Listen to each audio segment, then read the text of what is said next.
you're right. Rigs are down almost 75% year over year from last year to now. However, we're here, excuse me, we're hearing that that rigs and frac crews may be coming back out. Hopefully by end of Q3, beginning of Q4, that would be a plus. Last week was the first time in many, many, many weeks, probably I'd say at least 12 to 15 weeks that we actually had a positive rig count number of +9. Wow. Yeah. And I mean, you guys are, I mean, you're facing, honestly, right now at least, the triple whammy. Of course, you've got the collapse in oil prices. And, you know, I know they're back to 40, but you and I both know 40 is not a long-term solution for the oil industry.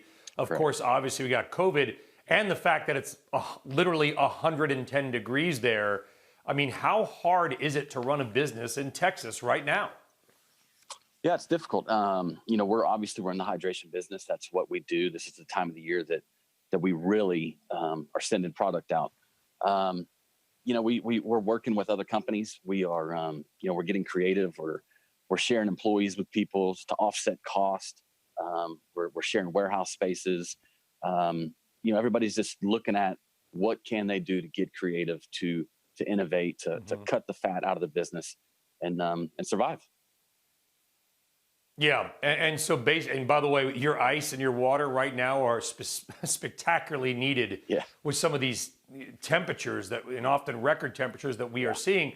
You know, and you've got your party limo business as well, Austin. Is that kind of the future in the near term? What you're saying is, you know, it's like you'll have an employee that used to be full-time for you, but now maybe he or she is working 2 days a week for you, 3 days a week for somebody else, that the multiple job is going to be an increasing sort of facet of business in Texas. It already is for many people, we understand that, but people who were making a living off one job now can't.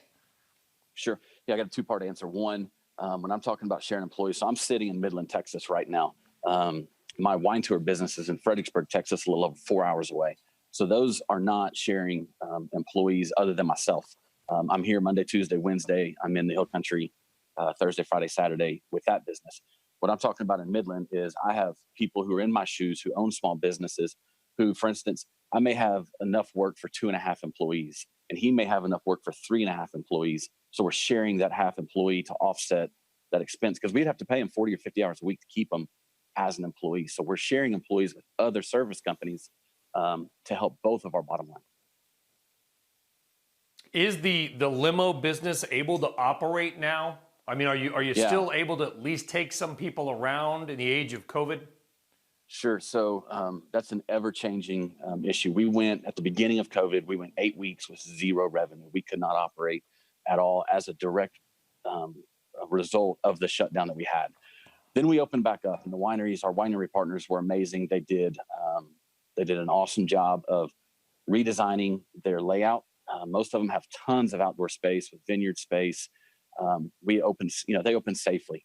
They were requiring social distancing, many of which were already before COVID would only allow groups of 6, 8, maybe 10.